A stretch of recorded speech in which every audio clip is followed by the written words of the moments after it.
Toujours pas de tramway, mais une légère avancée dans les négociations. On vous fera découvrir l'habitat participatif, une solution pour habiter ensemble autrement. Depuis 10 ans, le pied à l'encrier favorise l'apprentissage de la langue française. 11e jour de grève au dépôt de Gare aux Sceaux. Les syndicats ont envoyé dans la matinée un courrier de contre-proposition à la direction de Tisséo. Dans cette lettre, ils maintiennent la volonté d'obtenir la prime de polyvalence de 86 € mensuels. Par contre, ils abandonnent la prime de 300 € accordée à l'ensemble du personnel pour l'ouverture du tramway. Au lieu qu'il y ait 3 millions de gens qui sont dans la rue avec leur machin, ces 3 millions de gens, ils vont à la banque, ils retirent leur argent et les banques s'écroulent. C'était aujourd'hui que les citoyens devaient répondre ou pas à l'appel d'Éric Cantona, à savoir vider son compte bancaire pour lutter contre le système capitaliste et faire ainsi la révolution.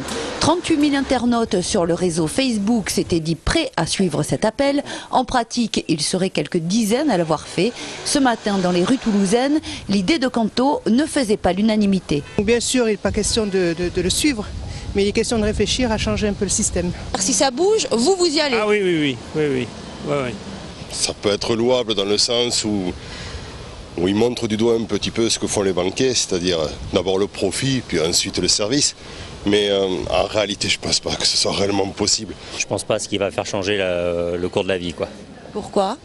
Parce que les banques, ils ont quand même, à mon avis, le monopole. C'est inutile de retirer l'argent, on n'est pas à l'abri, je veux dire, on n'est pas en sécurité si on met l'argent chez soi. De toute façon, j'ai pas d'argent à retirer, moi. Je vais pas leur faire la faillite, moi. Je retirerai pas l'argent des banques, je ferai quelque chose de...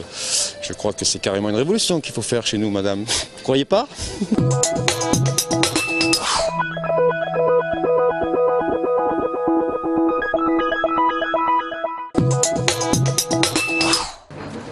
Pour Jonathan, c'est un nouveau départ.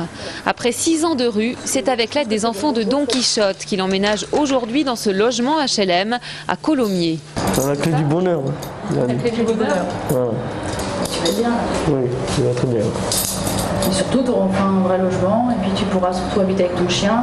À 26 ans, Jonathan, qui souffre d'un handicap, va pouvoir entamer une recherche d'emploi après des années de galère. L'humeur de dormir dehors, les foyers, tout ça.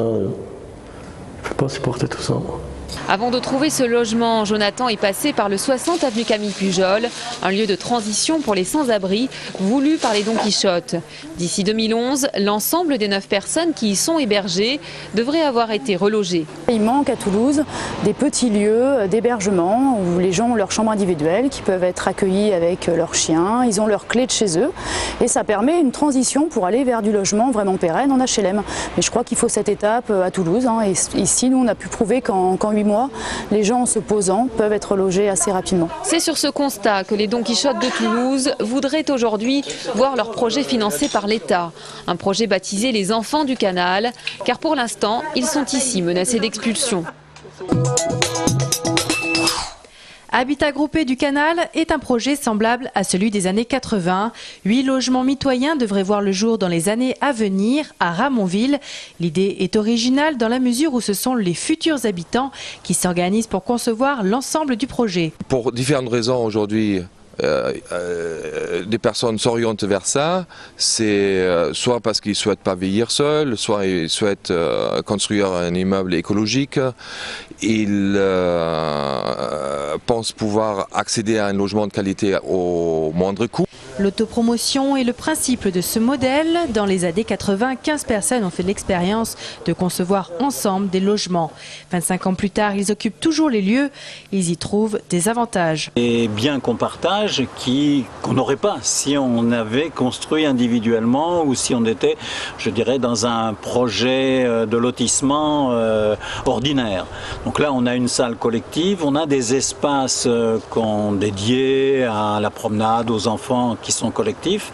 Toit de Choix organise des réunions d'information et d'échange sur ce concept d'habitat groupé. Prochain rendez-vous mardi 11 janvier à 18h30 à La Chapelle.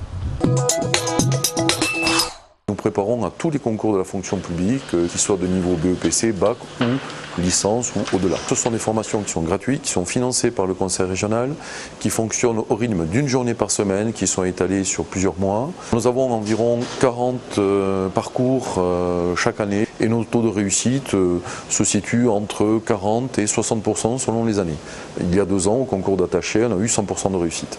Je suis demandeur d'emploi et donc j'ai fait des études universitaires qui avaient très peu de rapport avec ça. Je fais une licence d'anglais et je n'ai aucune culture de l'administration, donc ça m'a permis de découvrir ce monde-là. Ça m'a permis d'apprendre la méthodologie qui est propre au concours. Voilà, donc sur les dissertations, sur les notes de synthèse, etc. Et développer la culture générale aussi, on refait des QCM.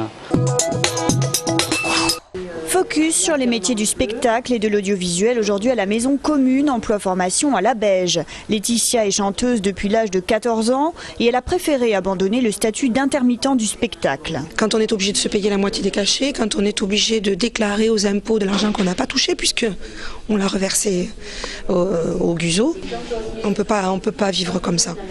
Donc finalement je vis aussi bien sinon mieux en marge. Ils sont 3800 demandeurs d'emploi intermittents indemnisés en Midi-Pyrénées et on en compterait à peu près autant qui n'arrivent pas à avoir le statut. Le secteur du spectacle est source de beaucoup de précarité. Sur le Pôle emploi spectacle, en Midi-Pyrénées, l'année dernière, cette année en 2010, on a eu environ 2500 offres d'emploi. C'est très peu, mais c'est quand même un secteur aussi bien particulier. Un secteur où l'emploi se trouve essentiellement par réseau. Le statut d'intermittent doit être remis en question l'an prochain.